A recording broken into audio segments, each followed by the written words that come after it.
Das größte Problem beim Arzt ist oft nicht der Schmerz, sondern wie wir darüber reden. Viele sagen nur, mir geht's nicht gut. Und dann muss die Ärztin raten. Das ist halt schwierig, oder? Genau. Und weißt du was? Viele machen das total verständlich, weil man nervös ist. Aber mit ein paar einfachen Worten wird es sofort klarer.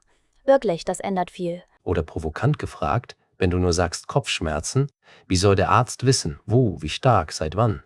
Also heute zeigen wir, wie man Symptome einfach, aber präzise erklärt. Das ist gar nicht so schwer.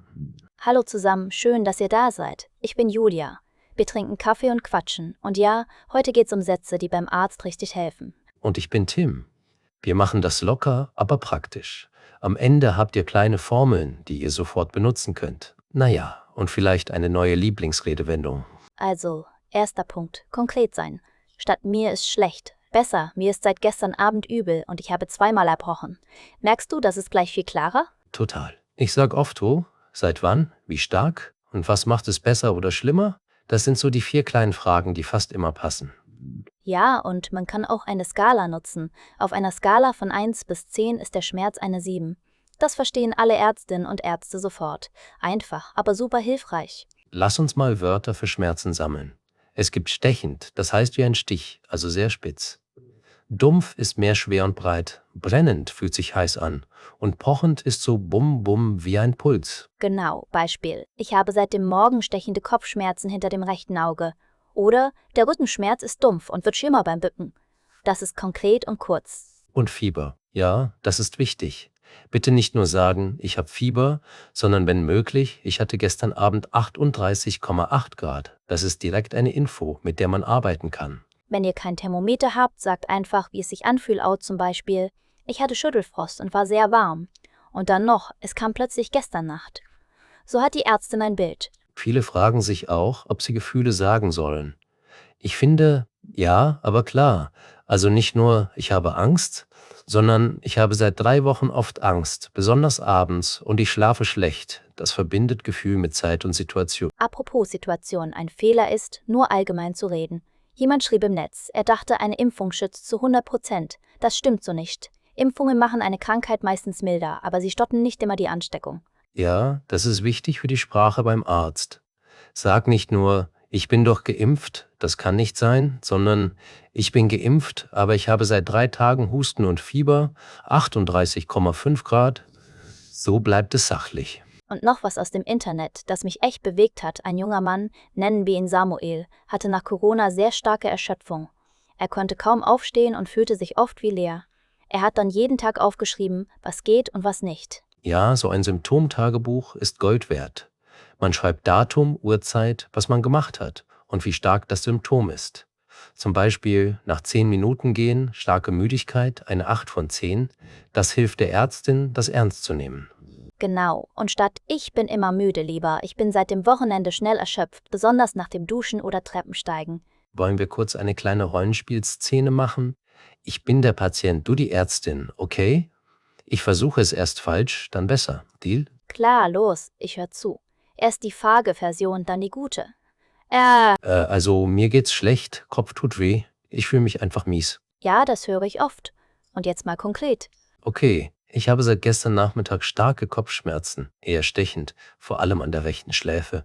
Die Schmerzen sind eine 7 von 10 und werden schlimmer, wenn ich mich bücke. Paracetamol hat ein bisschen geholfen.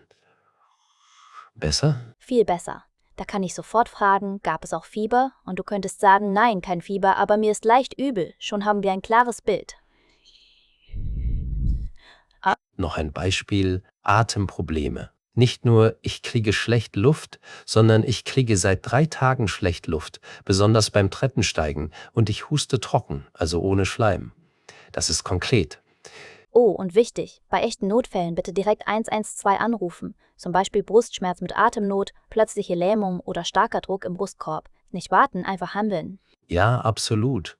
Für normale Termine hilft auch eine kleine Liste. Schreib drauf, seit wann, wo, wie stark, wie oft, was löst es aus, was hilft. Das klingt viel, ist aber schnell gemacht.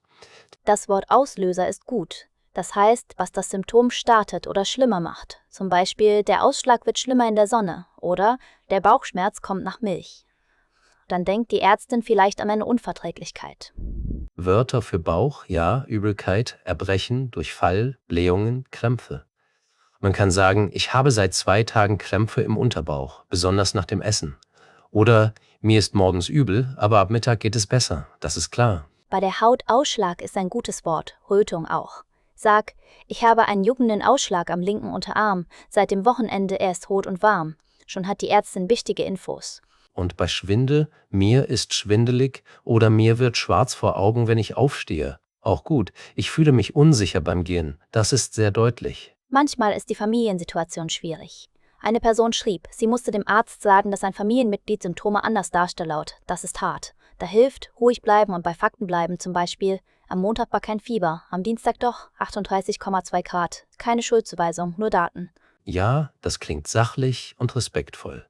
Ärztinnen und Ärzte können dann besser helfen. Und noch was, wenn ihr etwas nicht versteht, fragt nach. Sagt einfach, können Sie das bitte in einfachen Worten sagen? Das ist völlig okay. Und wenn ihr neue Wörter braucht, könnt ihr sie kurz erklären. Zum Beispiel, es ist ein brennender Schmerz, also heiß und scharf. Oder es ist ein dumpfer Druck wie ein schwerer Stein. So versteht euch jede Person. Für Husten ist auch gut zu sagen, ob er trocken oder mit Schleim ist. Ich habe seit 4 Tagen trockenen Husten. Oder ich huste mit gelbem Schleim, besonders morgens. Das macht einen großen Unterschied. Zeitangaben sind Gold. Seit gestern, seit einer Woche, seit dem Freitag, mehrmals am Tag, jede Nacht. So hat man den Verlauf. Und bei Schmerz ständig, kommend und gehend oder plötzlich. Das sind einfache, starke Worte. Was ist mit Medikamenten? Auch wichtig. Ich nehme seit 2 Tagen Ibuprofen, 400 Milligramm, 2-mal am Tag. Oder wenn ihr die Zahl nicht wisst, ich nehme die kleine Tablette, eine morgens, eine abends. Besser als gar nichts. Stimmt. Und wenn ihr Allergien habt, sagt es gleich am Anfang, ich bin allergisch gegen Penicillin oder ich reagiere auf Nüsse mit Ausschlag und Atemnot. Das ist super wichtig. Noch ein Mini-Tipp, sagt, was ihr schon probiert habt. Ich habe am Abend Ingwertee getrunken, das hat ein wenig geholfen. Oder Kühlen hilft, Wärme macht es schlimmer, das spart Zeit und führt schneller zur Lösung. Und wenn ihr sehr erschöpft seid, wie bei diesem Samuel, macht ein Ampelsystem im Tagebuch. Grün, es geht gut, gelb, mittel, rot, sehr schlecht. Dann am Ende der Woche zeigen, 3 rote Tage, 2 gelbe, 2 grüne. Das ist klar und freundlich für die Praxis. Übrigens, Wörter lernen geht auch mit kleinen Päckchen.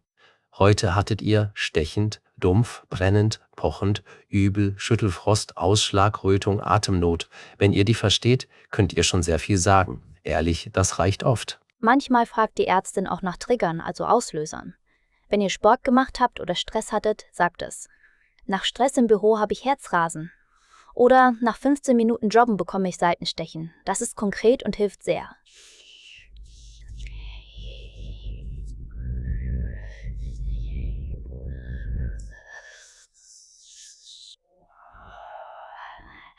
Yeah.